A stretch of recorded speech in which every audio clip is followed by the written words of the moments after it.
हम आपको तो सुनते हैं।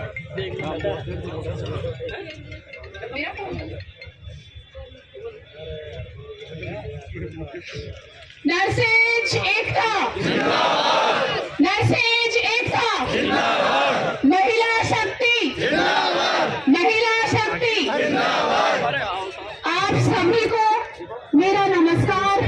मैं भी आपके बीच में आप ही के जैसे 4000 रुपए में नौकरी करके 2008 में सामान्य CSC में ज्वाइन करके और आज एक संघर्ष जो नर्सिंग का संघर्ष है उसकी आवाज बनने आई हूँ। तो संघर्ष क्या होता है वो आपसे और हमसे बेहतर कोई भी नहीं जानता। तो हमारे संघर्ष के लिए एक बार जोरदार तालियां अपने आप के लिए, अपने संघर्ष के लिए, अपने इस आगे के भविष्य के लिए आप जोरदार बोलेंगे मेरे साथ एक नारा, नर्सेज एकता, नर्सेज एकता। मैं आप सभी को जो यहाँ पधारे हैं हमारे नर्सिंग भाई जो प्रदीप चौधरी जी, इनसे मैं बहुत पहले से जुड़ी हुई हूँ। मैंने देखा है कि ये भी किस तरह से इस नर्सिंग की आवाज बने हैं। जनता क्लिनिक पे लगने में भी मेरा सहयोग रहा है इनको। मेरे भाई जितेंद्र जी, आपको भी अभिनंदन करती हूँ। और यहाँ मेरी महिलाएं शक्ति जिनका मैं नाम ना जानती हूँ या जानने के लिए आपस में मिलना पड़ेगा, आना पड़ेगा, आवाज बनना पड़ेगा। जैसे इन्होंने पहचान लिया तो कुछ करना पड़ेगा। तो आप सभी को मेरा सादर प्रणाम, अभिनंदन। ये कोई भाषण मंच नहीं है जो यहाँ भाषण देके लोग चले जाएं। ये कोई ऐसा मंच नहीं है कि यहाँ अपनी नेतागिरी कोई चमका ले। लेकिन यहाँ पे कुछ ही कोविड में 28,000 CHA कौन कौन थे मेरे साथ जब मैंने आपकी आवाज को सचिवालय तक लेकर गई थी। 28,000 कोविड में CHA यहाँ बैठे थे और मैं औरों की तरह यहाँ आके ये नहीं कि बोल के चली गई थी। मैं बोलकर नहीं गई थी, मैं साथ लेकर कांग्रेस सरकार के मिनिस्टरों तक गई थी। मैंने अनशन करवाया था। उस टाइम 15% मिला, लेकिन हम आगे के लिए कुछ करना चाह रहे थे। मैं अखिल अरोड़ा जी के पास में डेलीगेशन को लेकर गई थी। तो मैं आज भी आपको ये विश्वास दिलाती हूँ कि आप सभी अपने खुद के लिए संघर्ष करते रहिए। मैं आपके साथ हूँ। हम एक दूसरे को अगर एक दूसरे का साथ नहीं देंगे, एक दूसरे के साथ खड़े नहीं रहेंगे तो हमारा खुद का भी हौसला टूट जाएगा। इसलिए बहुत जरूरी है कि हमें आपका हौसला बनाए रखना। रही बात डोनेशन की, तो 2004 से लेकर 2008 में, 2013 में, 2016 में जिसकी भर्ती की मैं खुद भी हूँ, हर बार लोगों को, नर्सिंग कैडर को निराश किया गया। लेकिन हम आपके सामने हैं नियमित आपकी लड़ाई लड़ने के लिए। तो मैं आपको कहना चाहती हूँ कि कुछ चुनिंदा लोगों की वजह से जो अपने कोचिंग संस्थान चलाना चाहते हैं, जो अपनी खुद की राजनीति चमकाना चाहते हैं, उनकी वजह से हम लोगों ने बाबूगिरी में जाके वहाँ छोटा सा एक पॉइंट डाल के आपको निराश करना चाहा है कि हम लिखित परीक्षा में इनको शामिल नहीं, इनको फायदा नहीं होगा, लिखित परीक्षा कराइए, लिखित परीक्षा कराइए। लेकिन आप मुझे बताइए कि क्या आप 3.5 साल का कोर्स करके, आप 4.5 साल का कोर्स करके, क्या आपकी गलती है कि आप 4,000 या 8,000 में काम कर रहे हैं? बताइए मुझे। कोविड में इनको काम करने वाला चाहिए, हर इमरजेंसी में इनको काम करने वाला चाहिए। ये अपने मतलब के लिए, ये अपने मतलब के लिए सरकार ऐसा ही लेती है। फिर अगर नौकरी करेगा, गृहस्थी पालेगा, मेरी बहनें मातृशक्ति जो अपनी मैटरनिटी लीव में भी जाएंगी, वो कैसे तैयारी करेंगी? आप 20 साल बाद बोल दोगे एग्जाम करा लो, इट इज पॉसिबल। ये नहीं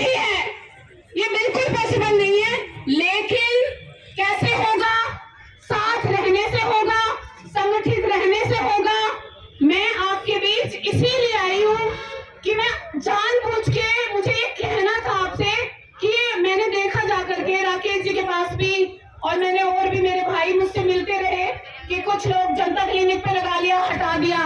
क्यों भाई? आपने काम में ले लिया, फिर आप खा के फेंक दो।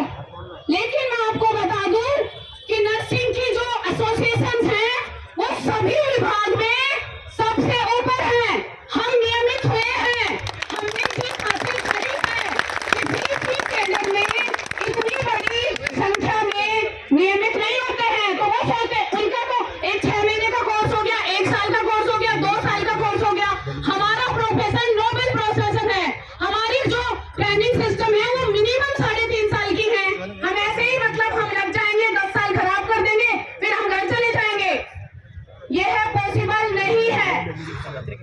तो मैं आपको ये बताना चाहती हूँ, मुझे गुस्सा है वो इसलिए है क्योंकि मैं बार बार देखती हूँ कि हमारे कोविड में काम में ले लिया, जाइए हटा दिया। जनता क्लिनिक के भाई मेरे पास आते रहते हैं, काम में ले लिया, हटा दिया। तो नर्सिंग कैडर ये बर्दाश्त कभी नहीं करेगा। हमारे जो जितने भी नर्सिंग एसोसिएशन की संगठन है वो आपके साथ खड़े हैं। हमारा यही एक पहचान है। आपको नहीं पता, जब बात होती है किसी विभागों में, सरकारों में, बजट से पूर्व किसी समितियों में, तो हमारे एसोसिएशन की एक दाद दी जाती है कि नर्सिंग एसोसिएशन अपने आप में बहुत बड़ा कैडर है। हमने इसी के चलते कोविड में नर्सिंग ऑफिसर हासिल किया।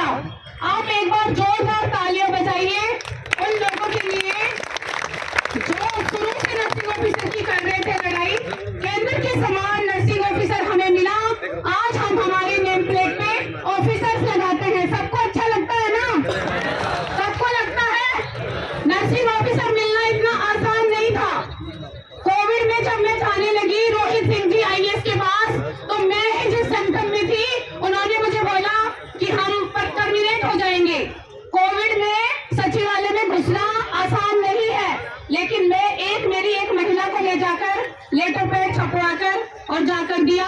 उस लेटर पैड को, फाइल को फॉलो किया और फिर एक दिन कोविड में वहां RHS में संघर्ष किया, बाहर आए, महिलाएं बाहर आई और हमें वो नर्सिंग ऑफिसर मिला। तो इसका मतलब जब हमें वो इतना बड़ा पदनाम मिल सकता है, तो अभी जो ये चली आ रही व्यवस्था है कि 10-20 बोनस ढंग से हमारी भर्ती, तो हम कोई नई मांग थोड़ी कर रहे हैं।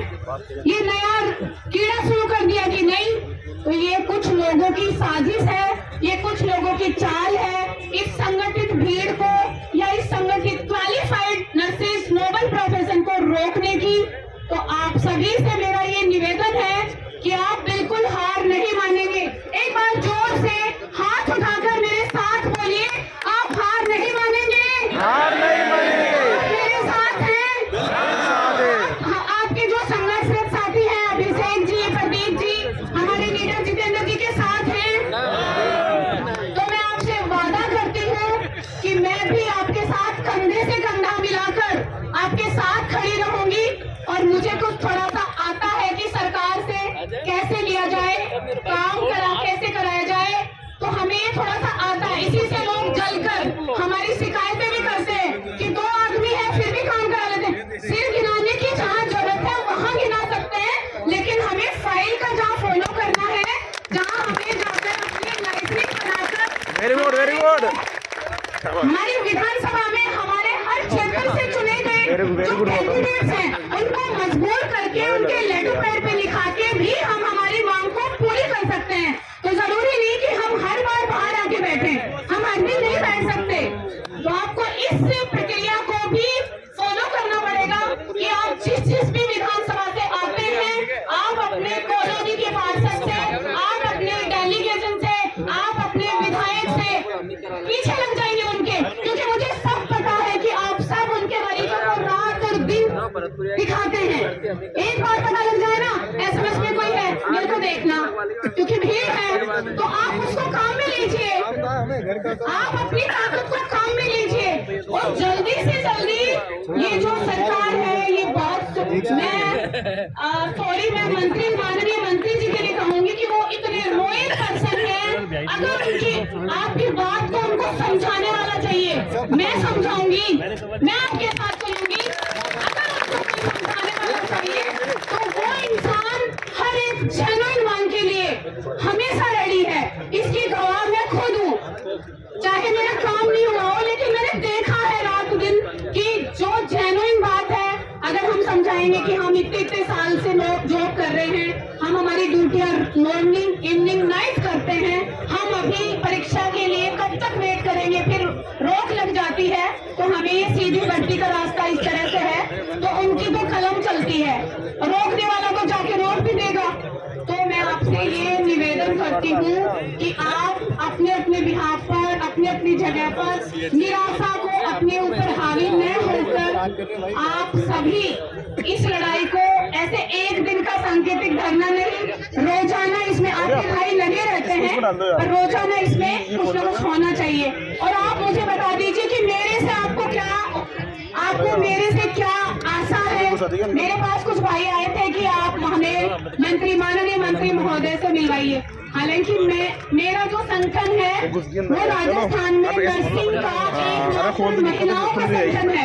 मैं पुरुष विरोधी नहीं हूँ, मैं पुरुष विरोधी नहीं हूँ, लेकिन मेरी माताएं, मेरी बहनें, मेरी जो साथिनें, वो कहीं न कहीं किसी संवेदनशील मुद्दे की वजह से आगे आने में थोड़ी सी अपने आप को वो महसूस करती है कि नहीं, मैं थोड़ा नहीं जा सकती, मैं लीडरशिप में नहीं कर सकती, और कोई आगे भी जाता है तो काम खींचते हैं, काम मेरी भी बहुत खींची गई है, लेकिन मैं परवाह नहीं करती।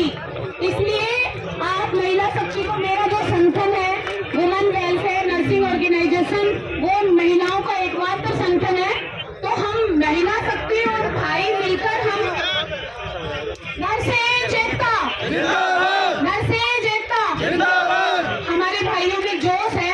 तो मैं ये बोल रही हूँ कि एक से बढ़कर एक और एक 11 होते हैं। तो आप जितने भी संगठन है ना, जितने भी ये नेता बड़े घूमते हैं ना मेरे जैसे, इनको आप बुलाइए, इनके लेटर पैड पे एक साथ दीजिए, क्या नहीं होगा? आप बताइए क्या नहीं होगा?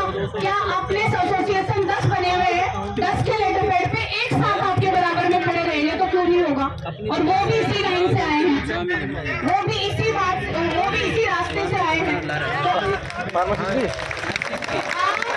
आप इन नर्सिंग लीडर्स को जो भी एसोसिएशन चलाते हैं, जैसे पवन मीना जी हमेशा ये जो संगठन है मैं देखती हूँ हमेशा आगे रहता है, तो आपके साथ ये है तो ये बहुत बड़ी बात है, बहुत अच्छी बात है। जितेंद्र जी भाई बैठे हैं, पवन मीना जी है हमेशा सामने, तो ये मुझे खुशी हुई कि हाँ, जो आदमी सबको पकड़ पकड़ के घरों से बाहर निकालेगा वो पहले ही आ गया।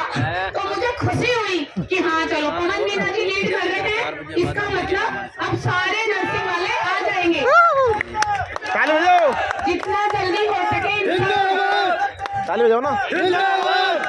तो आप सभी इनसे अपना सामंजस्य बिठाकर और अपने भाइयों से निवेदन करके इस लड़ाई को जारी रखें। अदरवाइज कुछ भी हो सकता है, विश्वास मत करना किसी पे। अंदर जो बाबूगिरी चलती है ना ऑफिसों में, उस पर विश्वास मत करना, अपना एक एक लाइन देखना कि क्या चल रहा है। इसी के चलते मैं अपनी वाणी को विराम देती हूँ, और एक बार फिर मेरे भाइयों के बहनों के संघर्ष के लिए क्या हुआ?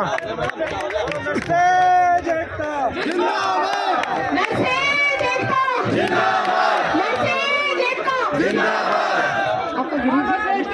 गिरीश जी शर्मा जी शुरू से संघर्ष रहते हैं, ये आपके साथ हैं। मैंने इनका नाम थोड़ा सा मिस कर दिया क्योंकि मैं भी एकदम से आते ही मुझे माइक दे दिया, तो मैं कोई उस्तादी लीडर नहीं हूँ, मैं सीख रही हूँ आप सभी से, इसलिए मैं किसी का नाम शायद कमलेश गुर्जर जी ये इतने अच्छे नेता है कि मैं इनसे सीखती हूँ रोजाना। तो आप अपनी विधानसभा में